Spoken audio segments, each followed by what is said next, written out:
Querido Deus, nosso Pai e Criador, nós te damos graças porque mais uma vez podemos nos reunir para estudar sobre nossa história adventista e aprender os princípios que o Senhor quer nos ensinar. Ajuda-nos, Senhor, a entender. Dá-nos o Espírito Santo, ilumina nossa mente e que possamos estar preparados para acertar, para fazer o que é certo diante de Ti e para dar a última mensagem de misericórdia ao mundo, a apresentar o alto clamor do terceiro anjo e para que o povo possa estar preparado para a Tua vinda. Ensina-nos, Senhor, guarda-nos das distrações, em nome de Jesus. Amém. Ontem nós tínhamos parado no ponto que Ellen White havia retornado de Minneapolis para Battle Creek. E quando ela foi pregar na igreja, dois anciãos da igreja tinham questionado sobre o que ela ia falar. Porque eles estavam com dúvida se era confiável ou não. Porque tinham chegado rumores desde Minneapolis, antes dela chegar ali, dizendo que ela havia mudado. Então, haviam chegado rumores dizendo assim: a irmã White mudou. Ela não está mais confiável. Então os irmãos vieram confirmar com ela: irmã White, a senhora poderia falar um pouquinho pra gente o que a senhora vai pregar? A resposta dela foi: deixem esse assunto com Deus e com a irmã White. Porque nem Deus nem a irmã White vão precisar ser ordenados o que vão falar. O que ela vai falar. Aí ela disse assim: mas não é assim com o irmão Jones. Ele não se sente à vontade de pregar aqui se vocês não convidarem. Aí eles disseram: o irmão Smith tem que autorizar. Ela falou: então perguntem para ele. Como demorou para eles retornarem com a resposta, ela perguntou novamente. E eles disseram: o irmão Smith decidiu que é melhor não. Porque o irmão Jones tem posições extremadas sobre reforma nacional. Alguém de vocês já estudou o que é a reforma nacional? Uma pessoa? Reforma nacional nos Estados Unidos tem um site, se você quiser você pode ver, The National Reform Association, a Associação da Reforma Nacional. Ela tinha por objetivo introduzir Deus na Constituição Americana. Parece bonito, né? Mas não era exatamente a parte bonita que era. Eu tenho que falar isso aqui rapidamente para dar o pano de fundo do que é a Constituição Americana. Ela é um dos documentos mais importantes na história dessa terra. De feitura humana, provavelmente o mais importante. Porque ali estão estabelecidos os princípios de justiça no governo civil. E só quem viveu um governo perseguidor que sabe quão importante é ter limites ao poder do governo, que ele não invada a sua consciência. Ao longo da Idade Média, o papado tinha dominado os governos e fazia deles o que ele bem queria. E usava os exércitos, o braço forte dos exércitos dos governos, para forçar a consciência de quem se opusesse ao papado. Isso aconteceu durante mais de 1000 anos. Algumas vezes mais, outras vezes menos. Um livro espetacular, se vocês puderem ler sobre isso, chama Império Eclesiástico. E é de autoria de A.T. Jones também. É espetacular esse livro. Império Eclesiástico. Então, de repente surge uma nação, como resultado da Reforma Protestante, surge uma nação em que os princípios que estabelecem a nação são republicanismo. O que é republicanismo? Não é o Partido Republicano Americano, não, tá? Republicanismo, como princípio de governo, é um governo do povo, pelo povo e em favor do povo. O povo se governa. O povo se governa para benefício do povo. Então, é uma nação sem um rei. E o outro princípio sobre o qual o governo americano foi estabelecido, os pais fundadores da nação estabeleceram, era protestantismo. Uma igreja sem um papa. Não tinha um dominador humano aqui, pecador, déspota às vezes, muitas vezes, é só ler a história, você vê que houveram coisas terríveis feitas em nome da fé. Terríveis, de chocar, assim, você fala, como que é possível isso? Ainda mais quando se dividiram 3 papas. Cada um acusando o outro de ser o anticristo. Sabia? Acho que foi na época de Hus. Ou o Hus ou Wycliffe falou assim, eles estão certos. Acho que foi Hus. Foi Hus, perdão. Eles estão todos certos, um acusando o outro de ser o anticristo. Então, quando a nação americana foi estabelecida, ela foi estabelecida como algo republicano, republicanismo, governo do povo, e protestante, uma igreja sem o Papa. Isso proporcionou para a nação uma liberdade desconhecida para o resto do mundo, tanto que ela se tornou o refúgio dos que estavam sendo perseguidos em outros lugares. Essa nação. E ela cresceu. Então, isso eu estou falando quando a nação foi fundada como nação. Não estou falando dos pais peregrinos que acabaram perseguindo. Os puritanos perseguiram pessoas. Enforcavam pessoas. É só ler a história dos Quakers. E os anabatistas. O que os puritanos fizeram contra os anabatistas e os Quakers é tão chocante quanto o que o papado fazia. Mas quando a nação foi fundada, isso Declaração de Independência, 1776, Constituição Americana, 1888, 89, aí a gente tem a nação com os princípios republicanos, os princípios protestantes. E a Constituição defende esses princípios. Separou a igreja e Estado. A igreja não pode dominar o Estado. O Estado não pode pôr sua mão suja para dominar a igreja. E isso foi muito bom. Foi maravilhoso. Deu ao povo liberdade de consciência. Mas de repente surge uma associação que quer unir a igreja e o Estado. E o resultado inevitável de uma união da igreja com o Estado é a igreja dominar o Estado. E usar o Estado para forçar todos os dissidentes a se conformarem com a igreja. E como que o Estado força? Primeiro leis, mas e depois? A imposição das leis e a punição da heresia. Isso aconteceu tantas vezes, irmãos. Dá arrepio de pensar. Só que eles não sabiam o que eles estavam fazendo. Então, Jones, que era um extremo conhecedor da história, começou a lutar contra isso. Mas ele não lutou por nada, tá? Muitos adventistas estavam sendo presos por quebra de leis dominicais estaduais. Em 1882, deixa eu pular aqui, ó.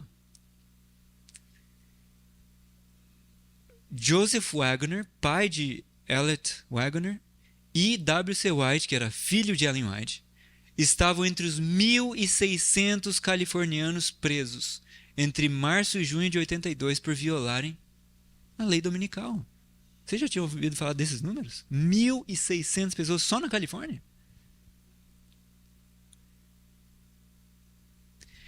Isso é 82. A gente está falando aqui de 88 agora. No dia 13 de dezembro de 88, Jones vai no Congresso americano lutar contra a lei, o projeto de lei do senador Henry Blair.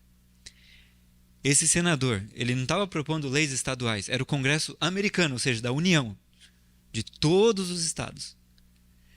E ele estava propondo uma lei dominical nacional. Você pode ler isso aqui no próprio site do Congresso, eu li. E Jones foi lá como representante dos Adventistas do sétimo dia. E ele lutou. E que luta fabulosa. Alguém já leu esse livro, A Lei Dominical Nacional? Eu aprendi duas coisas grandes ao ler esse livro. Primeiro, a gente não sabe o que está vindo. Não sabe. Segunda coisa, a gente não sabe o que responder quando a coisa vier. E aprende essas duas coisas aí. Nesse livro aqui. A Lei Dominical Nacional. Vamos recapitular um pouquinho então aqui. 82, Willie White e J.H. Wagner são presos por abrirem a Pacific Press no domingo. 83, a Associação Geral recomenda iniciar um periódico para a defesa da liberdade religiosa. Vamos fazer alguma coisa para proteger o povo? Os adventistas estão sendo presos. Eles iniciam o Sabbath Sentinel, com mais de 500 mil cópias distribuídas, mas por falta de editores se encerra no fim do ano. Não tem editor para o periódico. Aí, em 86, tem início a American Sentinel. E aí tem esses editores aqui. J.H. Wagner, E.J. Wagner e A.T. Jones. E essa é a Sentinel. Essa aqui é de janeiro de 88. Começou em 86. Sabe o que a irmã White diz sobre ela? Se surpreendam, tá? Olha o que ela diz. Para que serve a Sentinel? Está falando da revista, está em itálico. Se não para ser a voz dos vigias sobre os muros de Sião, para soar o sinal de perigo. A Sentinel é como uma trombeta dando um sonido certo, e todo o nosso povo deveria lê-la cuidadosamente, e então enviá-la a algum parente ou amigo, colocando assim ao melhor uso a luz que Deus lhes tem dado.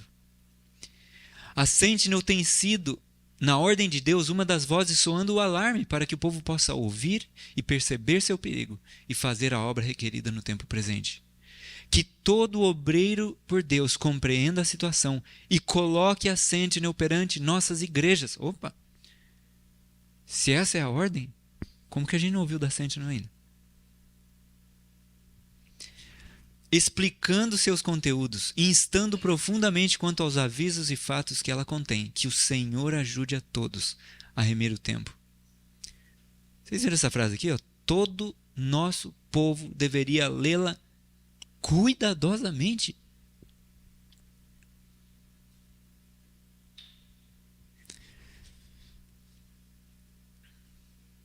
Quantos nunca tinham ouvido da Sentinel aqui? Pois é.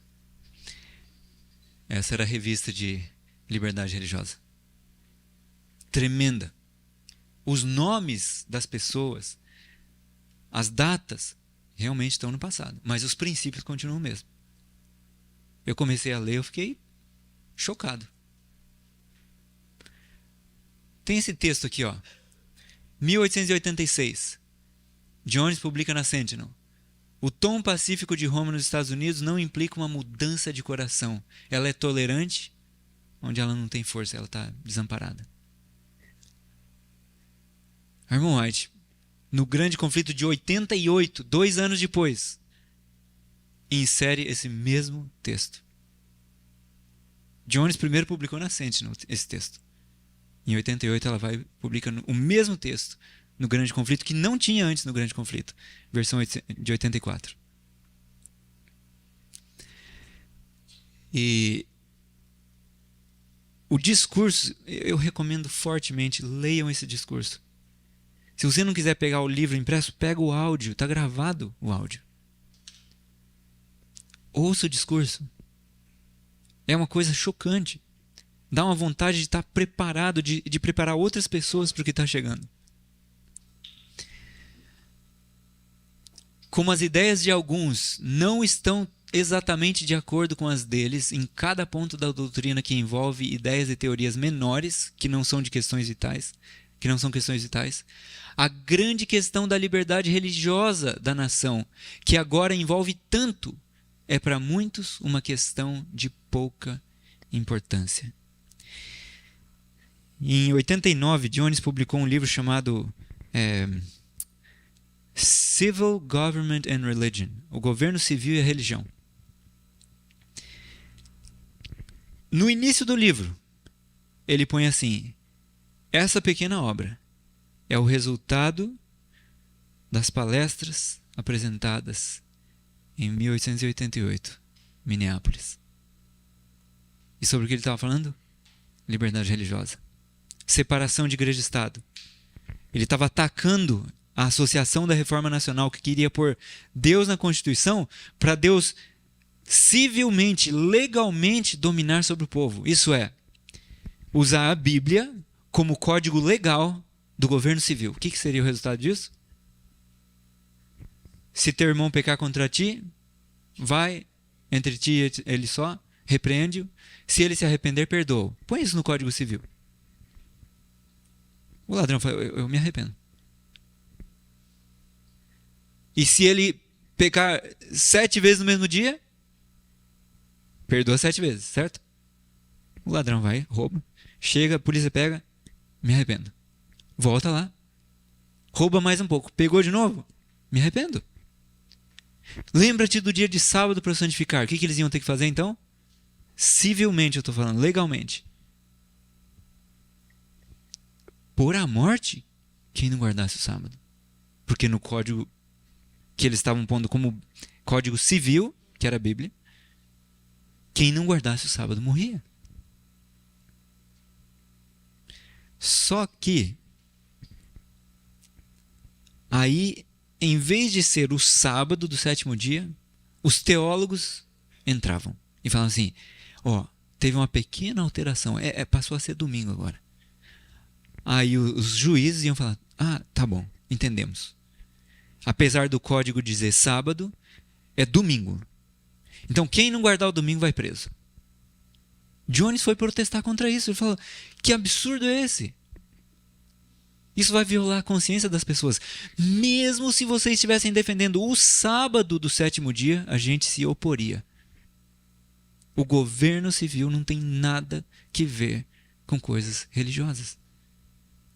Governo civil é civil, é a relação entre ser humano e ser humano, é horizontal. O governo de Deus é que é vertical. A relação entre o homem e Deus. E nisso, um outro ser humano não tem que se meter.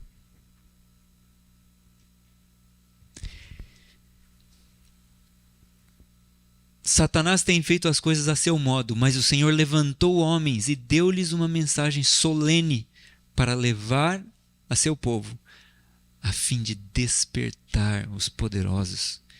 O anjo disse para ela assim: desperta os homens valentes. Desperta os homens valentes. Irmãos, há gigantes entre nós, só que estão dormindo. Gigantes que vão lutar em favor da verdade. Até a morte, se for preciso. Mas estão dormindo. E precisam despertar. E a ordem era: desperta os homens valentes. Os vigias sobre os muros de Sião estão adormecidos. Muitos não têm o senso da responsabilidade da obra e não têm nenhuma advertência a dar. Há muitos que ouviram a mensagem para esse tempo e viram seus resultados e não podem deixar de reconhecer que a obra é boa. Mas, por temerem que alguns tomem posições extremistas, qual que era o medo? Qual que era o medo? Olha, isso aqui, alguém pode tomar posição extremista. Ninguém estava tomando. Não, mas pode ser que alguém tome. Então, e que o fanatismo se levante em nosso meio. Por temerem isso, eles permitiram que a imaginação criasse muitos obstáculos para impedir o avanço da obra. E apresentam essas dificuldades. Quais? Imaginárias, certo?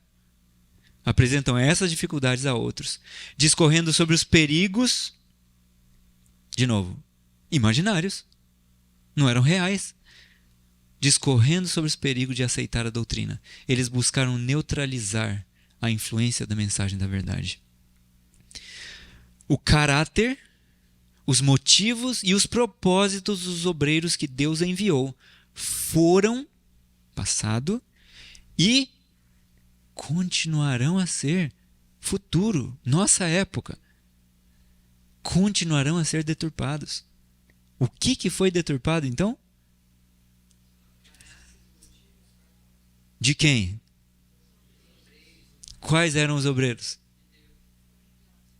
Vocês sabem quais são os obreiros? A gente está vendo há um tempo já.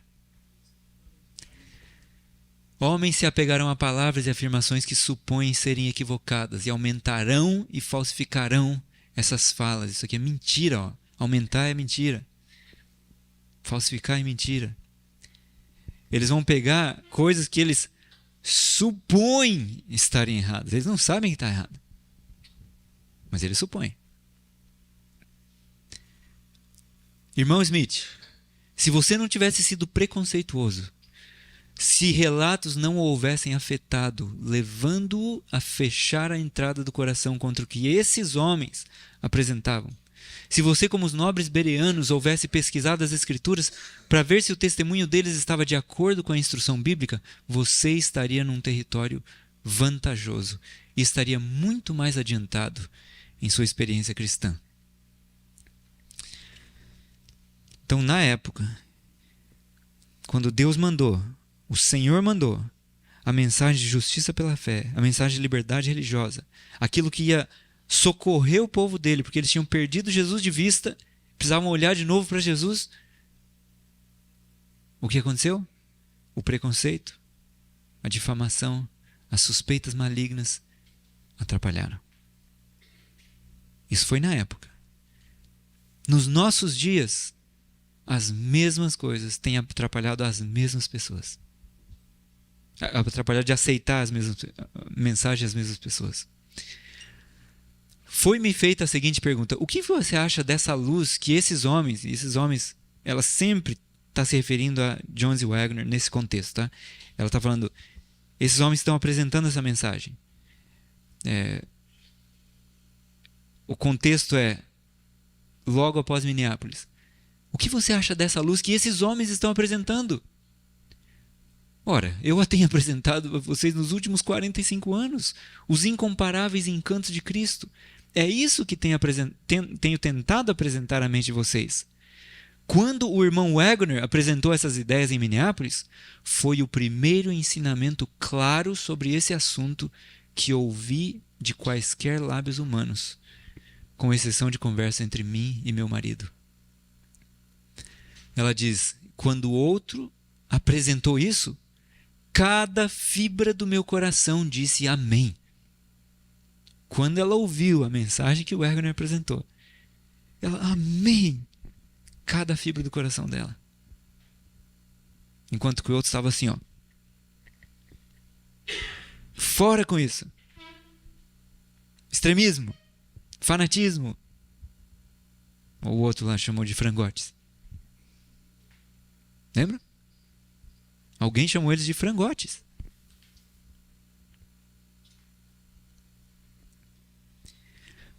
A questão é esta: será que Deus enviou a verdade?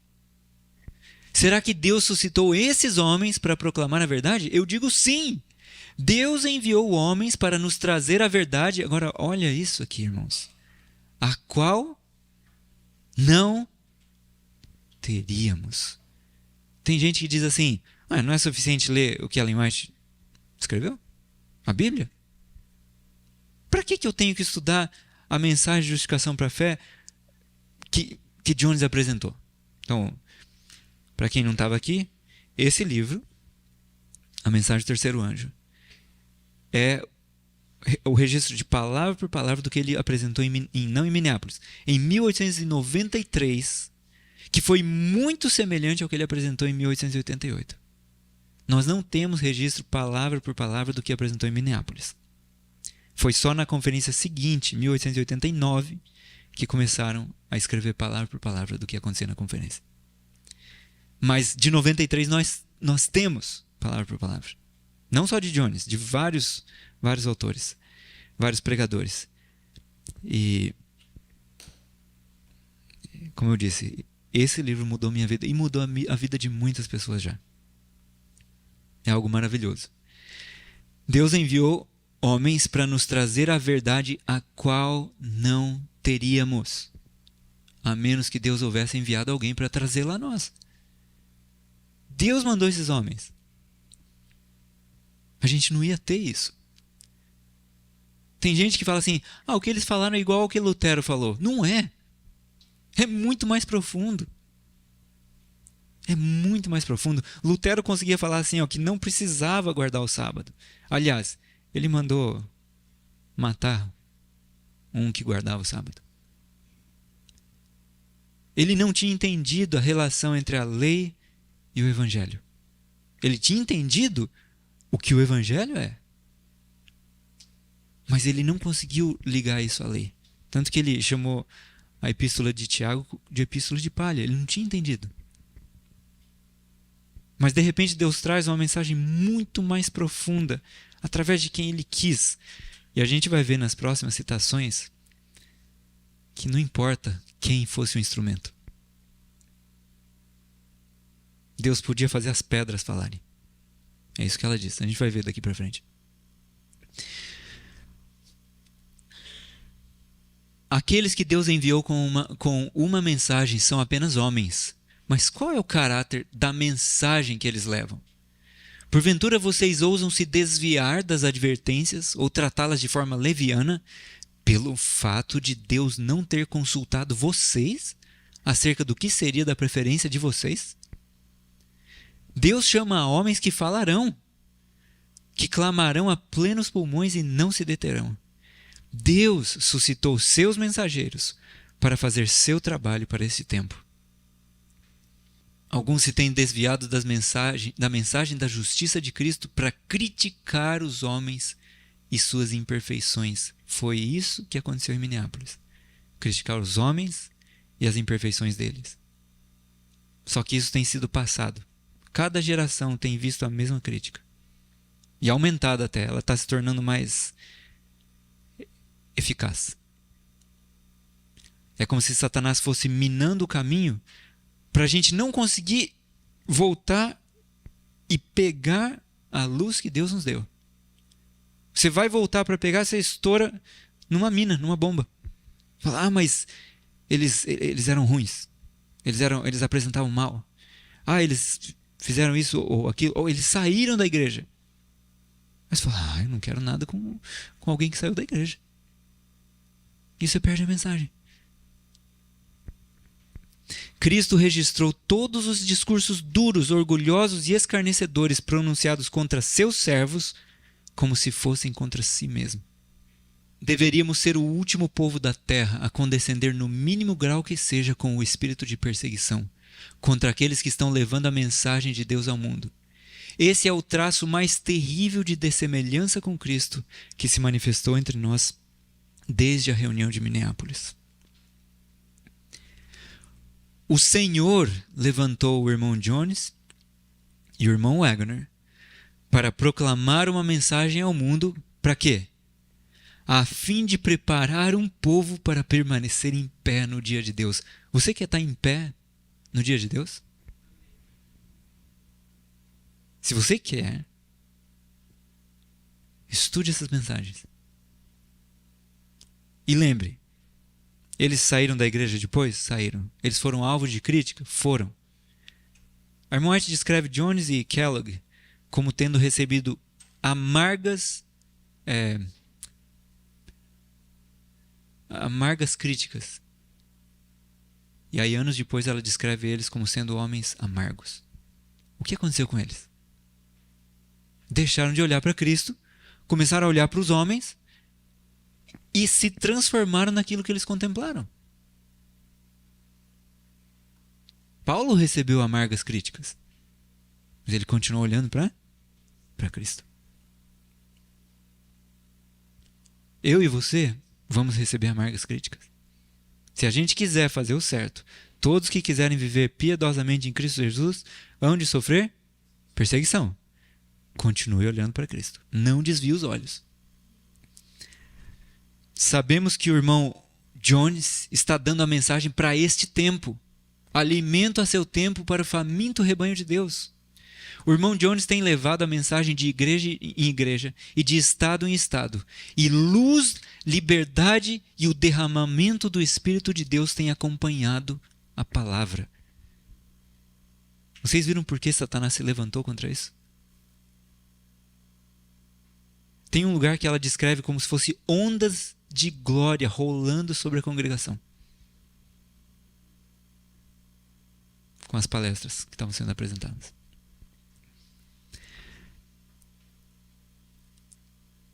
A oposição em nossas próprias fileiras, ou seja, do nosso próprio povo, impôs sobre os mensageiros do Senhor uma tarefa laboriosa e probante, pois tiveram de encarar dificuldades e obstáculos que não precisavam ter existido. Enquanto esta obra precisava ser realizada entre nosso próprio povo, a fim de prepará-lo para que Deus operasse no dia do seu poder, a luz da glória de Deus deixou de brilhar em raios claros e concentrados sobre nosso mundo. Enquanto estavam trabalhando pelo povo, nosso povo, não estava brilhando para o mundo. Será que as pessoas não sabem, pela palavra de Deus, que esta mensagem que tem sido recentemente apresentada às igrejas é justamente a mensagem que precisa ser dada para que a própria obra que tem acontecido entre nós possa ser concluída? Eu quero que a obra seja concluída. Você quer. Precisa dessa mensagem. Esta mensagem é necessária para concluir a obra. É a mensagem da justiça de Cristo. A glória de Deus que ilumina o mundo. Não é suficiente falar nós somos justificados pela fé. O povo precisa entender o que é isso. Concordam? Não é só marcar um xizinho ali. Aceito. Aceita isso? Aceito. Estou salvo. Será que é assim? Não é. Não é um questionário. Agora, começa a ficar bem sério aqui. Bem sério. Olha isso. Aqueles que na ocasião haviam sido enganados já podiam ter se chegado à luz. Eles poderiam se regozijar na verdade como em Jesus não fosse o orgulho de seus corações rebeldes. Ou seja, as pessoas já tinham visto que Deus estava usando aqueles homens. Mas eles não voltaram atrás. A pergunta será feita a eles no juízo. Olha que sério, irmãos. Quem requereu isso de vocês? De se levantar contra a mensagem e os mensageiros que enviei ao meu povo com luz, graça e poder?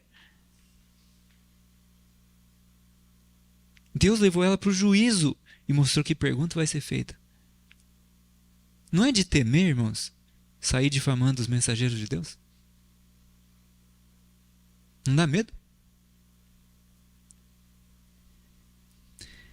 Por que vocês se levantaram contra Deus? Por que vocês bloquearam o caminho com seus próprios espíritos perversos? E posteriormente, quando se acumularam evidência sobre evidência, por que vocês não humilharam o coração diante de Deus e se arrependeram por terem rejeitado a mensagem de misericórdia que Ele lhes enviou?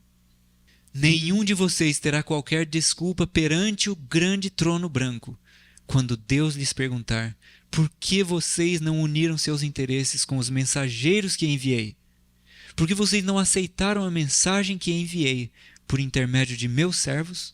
Por que vocês vigiaram esses homens tentando encontrar algum motivo de dúvida e questionamento, quando deveriam ter aceitado a mensagem que levava o selo do Altíssimo?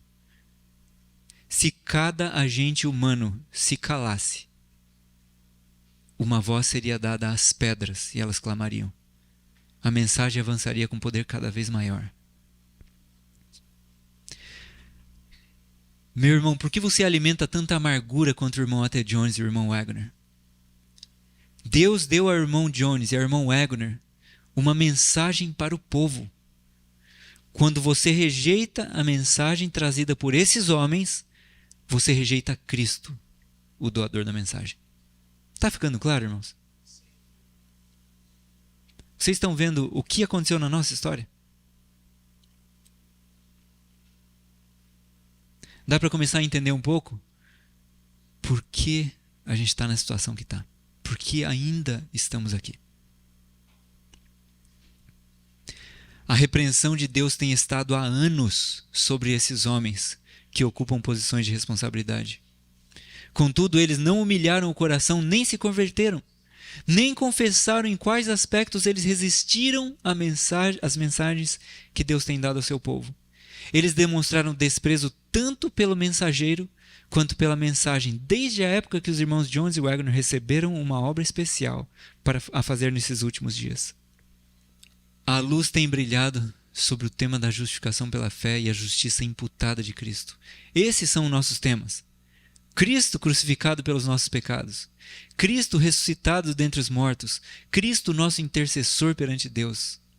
Esses homens foram odiados. Sua mensagem foi desprezada tão verdadeiramente quanto o próprio Cristo foi desprezado em seu primeiro advento.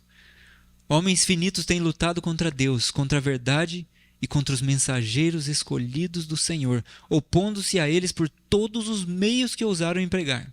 Olha o que eles declaravam. Ele está destruindo os próprios pilares de nossa fé. Em sua cegueira, não compreendem o que constitui os pilares da fé. Agora, aquela história da serpente no deserto. Alguns que foram picados pela serpente começaram a pensar: como que dá para ser curado olhando para um pedaço de bronze? E na sua tolice, olha o que eles diziam: não olharemos. A gente não vai olhar para isso. Eu não vou olhar. Mas Jesus tinha dito: olhar e vivei, não é? Eles falaram: não vou olhar. Essa decisão foi fatal. A serpente de bronze foi erguida no deserto para que aqueles que olhassem com fé pudessem ser restaurados. De forma semelhante, Deus envia aos homens uma mensagem de cura, de restauração, convidando-os a desviar o olhar do homem das coisas terrenas e colocar sua confiança em Deus. Ele deu a seu povo a verdade com poder pelo Espírito Santo. Ele abriu sua palavra diante daqueles que estavam orando e buscando a verdade. Quando, porém, esses mensageiros transmitiram ao povo a verdade que haviam recebido, o povo, foi tão incrédulo quanto os israelitas. Muitos estão questionando capciosamente acerca da verdade que lhes foi trazida por humildes mensageiros. Perguntam, mesma pergunta que fizeram no deserto: como que olhar para a serpente vai me curar? Olha a pergunta deles: como esta mensagem pode ser verdade? Como é possível que, olhando para Jesus e crendo em sua justiça imputada, eu possa ganhar a vida eterna? Os que desse modo recusam-se a enxergar a verdade não percebem que é com Deus que estão contendendo. E que, ao recusar a mensagem a eles enviada, estão rejeitando Cristo. Olha o alerta que ela fez, irmãos. Infelizmente, anos antes deles saírem, ela já fez esse alerta, como se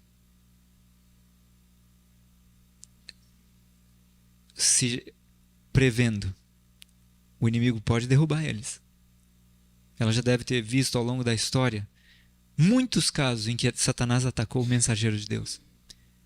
O inimigo pode derrubar. Então é o que ela disse: é bem possível, não é só possível, tá? Que palavra que ela usou? Bem possível.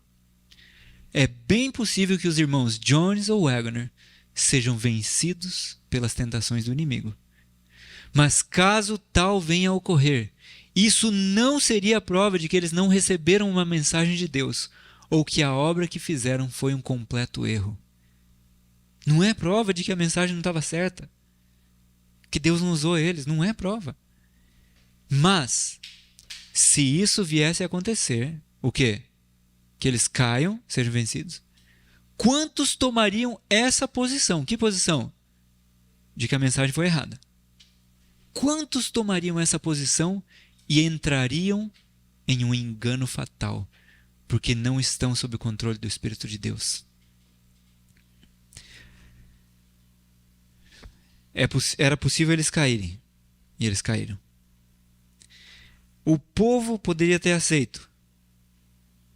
Infelizmente, a gente não pode dizer: nós aceitamos, foi maravilhoso. Embora alguns queiram pensar que foi assim. A gente vai ver que não é assim.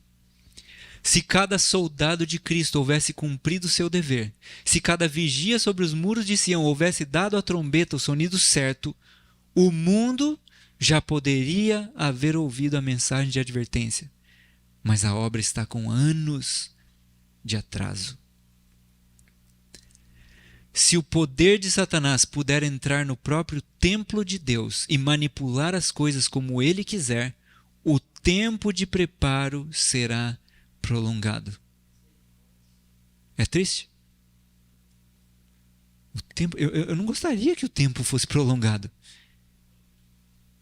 Mas se a gente permitir Satanás fazer o que ele quiser no templo de Deus, manipular as coisas, vai ser prolongado. Como podem homens finitos carregar o peso da responsabilidade para este tempo? O povo de Deus está demasiado atrasado. Os agentes humanos, sob o plano divino, podem recuperar algo do que se perdeu, por falta de piedade correspondente da parte do povo que teve grande luz e por falta de santificação e zelo em cumprir os planos especificados por Deus. Eles perderam para sua própria desvantagem o que poderiam haver ganhado para avançar a verdade se houvessem cumprido os planos e a vontade de Deus. Agora, olha essas frases. São chocantes. Não é possível ao homem transpor o abismo que foi criado por obreiros que não estão seguindo o líder divino. Foi criado um abismo, irmãos, e a gente não consegue transpor. Talvez tenhamos que permanecer aqui neste mundo muitos anos a mais, devido à insubordinação. Foi assim que foi com os israelitas? Lembra que na primeira palestra a gente falou isso? Deus falou, entrem em Canaã. Eles falaram, não. Ele falou, voltem para o deserto. Não, Senhor, a gente vai entrar. Não, agora vocês não vão entrar, vocês vão voltar. Não, vamos lá. Perderam a batalha. Vão voltar para o deserto. Vários morreram. E quase todo o tempo que eles estavam no deserto, eles estavam lutando para crer que era Moisés que tinha mandado eles para o deserto e que não era Deus. É isso que o irmão Ed fala. Eles não queriam aceitar que era Deus. Porque se eles aceitassem, eles iam ter que aceitar a condenação que era todos iam morrer. De 20 anos para cima, todos iam morrer. Exceto Caleb e Josué. Então pode ser que tenhamos que permanecer muitos anos a mais nesse mundo devido à insubordinação, como foi o caso dos filhos de Israel. Mas por amor de Cristo, olha aqui, irmãos, seu povo não deve adicionar pecado sobre pecado. Como é que a gente adiciona pecado sobre pecado? Culpando Deus pelas consequências de seu próprio curso de ação errôneo. Deus está demorando. Por que Jesus não volta logo? Senhor, a gente está aguardando aqui há tanto tempo. Volta, Senhor. Tua igreja está pronta. Está pronta? Sério que alguém pensa assim? Está cego? É só olhar ao redor. Quanto do eu existe? Quanto orgulho, quanta vaidade, quanto ceder ao pecado, quanta transigência com o mundo. Transigência de princípios.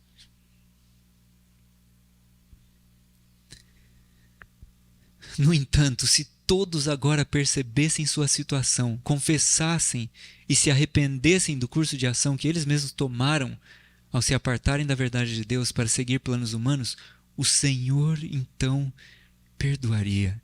E por que ele perdoaria? Porque isso é o que ele é. Jeová, o Senhor, misericordioso, piedoso, longânimo, tardio em ira, mas que ao culpado não o tem por inocente. O Senhor perdoaria se arrependessem. Mas os poucos homens que agora estão buscando construir uma ponte sobre aquele... Lembra o abismo que ela falou? Os poucos homens que agora estão buscando construir uma ponte sobre o abismo, que é tão ofensivo, o abismo ofensivo aos olhos de Deus, precisam apressar-se lentamente. Tenta entender isso aí. Apresse-se lentamente. Por quê? Por que ela falou isso? Caso contrário, os porta-estandartes definharão. E quem tomará o lugar deles? Em cada igreja de nossa terra há a necessidade de confissão, arrependimento e reconversão. Agora, olha essa frase, irmãos. O desapontamento de Cristo está além de qualquer descrição. Cristo está desapontado conosco.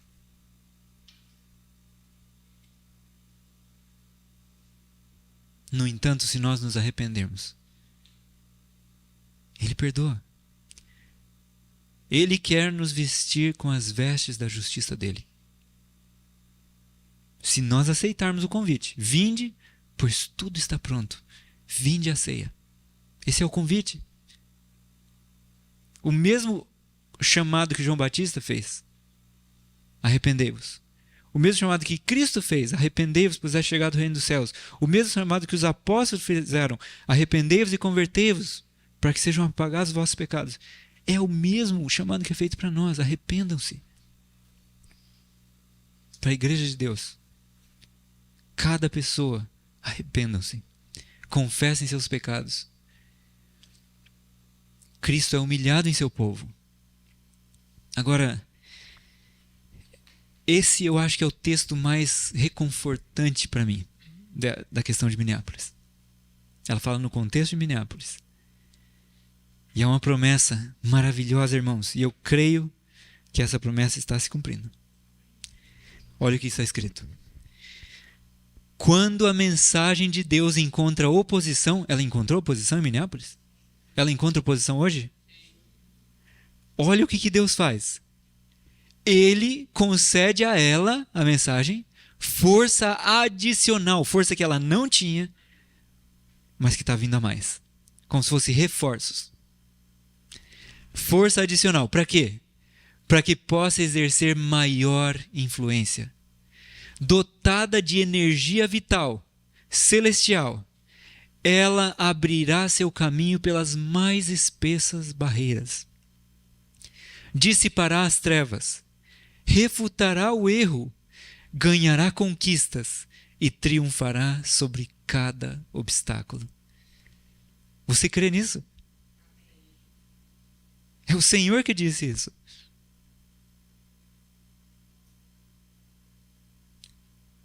Eu creio. A mensagem de Deus vai triunfar, irmãos. A terra se encherá do conhecimento da glória de Deus. Como as águas cobrem o mar. Mas para isso o povo de Deus tem que estar preparado. E eu disse que eu ia falar sobre isso, eu sabia que não ia dar tempo direito. Eu não sei se vocês me dão 5 minutos. Eu sei que já me deram o papel ali que praticamente terminou, né? Mas essa parte seria um pouquinho da mensagem apresentada. Só que aqui são textos de Ellen White. O que foi a mensagem? Isso aqui é o que ela diz, mas que transmite a ideia. Ao vocês olharem no grande espelho moral de Deus, a sua santa lei, seu padrão de caráter. Está falando do quê? A lei, né? O padrão do caráter, que é a lei de Deus. Não pensem nem por um momento que ela os pode purificar. Por que você não pode buscar a sua justiça na lei? Seria mais ou menos você buscar limpar seu rosto no espelho. Pega o espelho e fala, eu manchei aqui com alguma coisa, e pega o espelho e começa a esfregar no rosto. Ninguém faz isso. Porque não é um instrumento apropriado para limpar. O espelho, ele precisa mostrar a mancha. Se ele não estiver mostrando, alguma coisa está errada com ele, você tem que trocar de espelho. A lei de Deus serve para mostrar o pecado. Se ela não estiver mostrando, ela não está funcionando. Mas ela mostra todo o pecado. Ela discerne até os intentos e propósitos do coração. Então, ao olharem para a lei, não pensem nem por um momento. Não está falando assim, não permaneçam pensando, não é nem uma vez pensar que ela pode purificar. Ela não pode. Não há propriedades salvadoras na lei. Ela não pode perdoar o transgressor. Quem procura alcançar o céu por suas próprias obras em guardar a lei, tenta uma impossibilidade. impossível alcançar o céu por sua, tá? Não estou falando de Cristo, estou falando sua própria obra. Minha própria obra. É impossível. Não pode o homem salvar-se sem a obediência, mas suas obras não devem provir de si mesmo.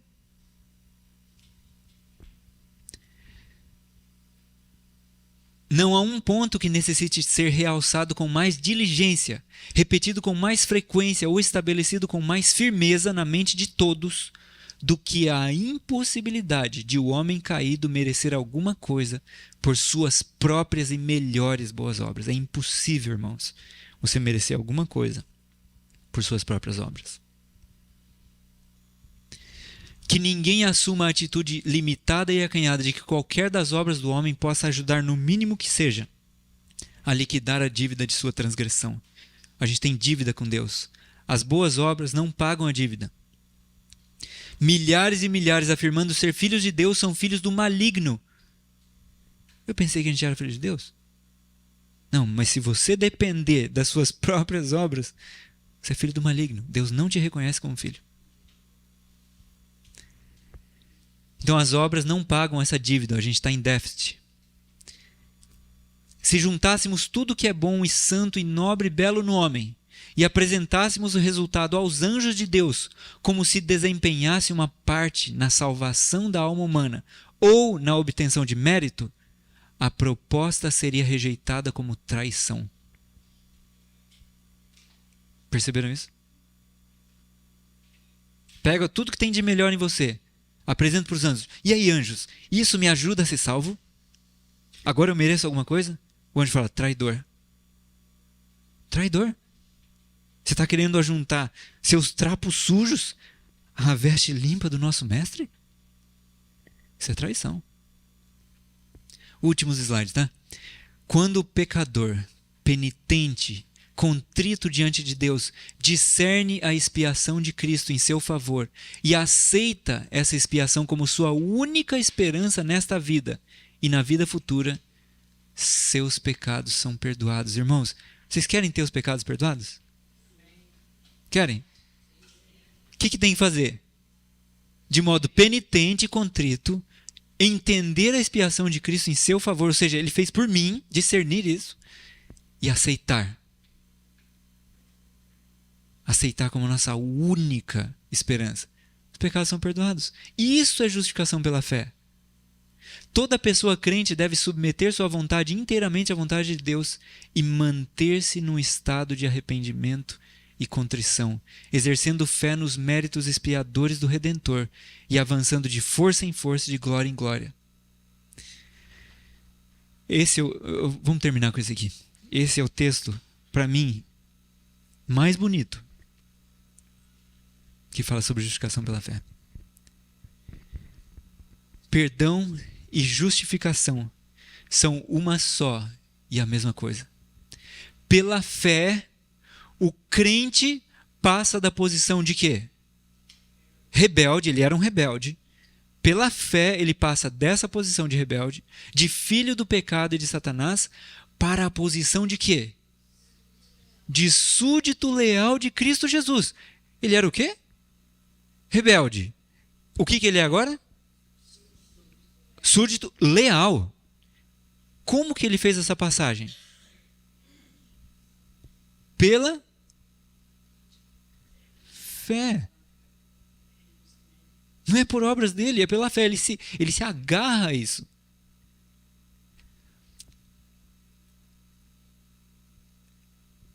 Não por causa de alguma bondade inerente, ou seja, dentro dele. Não é por algo bom em nós. Mas porque Cristo o recebe como seu filho por adoção. Alguém que foi adotado pode ficar falando, eu mereço mesmo. Eu merecia, por isso vocês me adotaram. Pode? Não. A adoção, o filho tem que falar assim, muito obrigado. Eu não era da sua família. Eu não tinha mérito nenhum. Muito obrigado. Então, ele passa de rebelde para filho súdito leal por adoção. O pecador obtém o perdão de seus pecados porque esses pecados são carregados por seu substituto e penhor. E agora vem aquela parte que eu falei que é a coisa mais linda. O Senhor, quem que é esse Senhor aqui? Jesus, tá? Jesus fala a seu Pai Celestial, dizendo, olha o que Jesus diz em nosso favor agora. Este é meu filho. Eu o absolvo da condenação da morte, dando-lhe minha apólice de seguro de vida, a vida eterna. Porque tomei o seu lugar e sofri por seus pecados. Ele é mesmo meu filho amado. Assim, o homem perdoado e revestido das belas vestes da justiça de Cristo se encontra irrepreensível diante de Deus. É isso, irmãos. É isso. É se achegar a Cristo, abraçar os pés dele e falar, Senhor, em minhas mãos eu não trago preço algum. Eu só me agarro à tua cruz. É assim que você obtém a salvação. Olhe e viva. Basta contemplar o Filho de Deus, porque essa é a vontade do Pai que me enviou. Que todo aquele que vir o Filho e nele crer, tenha vida eterna. E essa vida eterna é o que Deus oferece para nós gratuitamente, irmãos. Quem deseja isso? Vamos nos reconsagrar a Deus? Vamos ajoelhar? Senhor,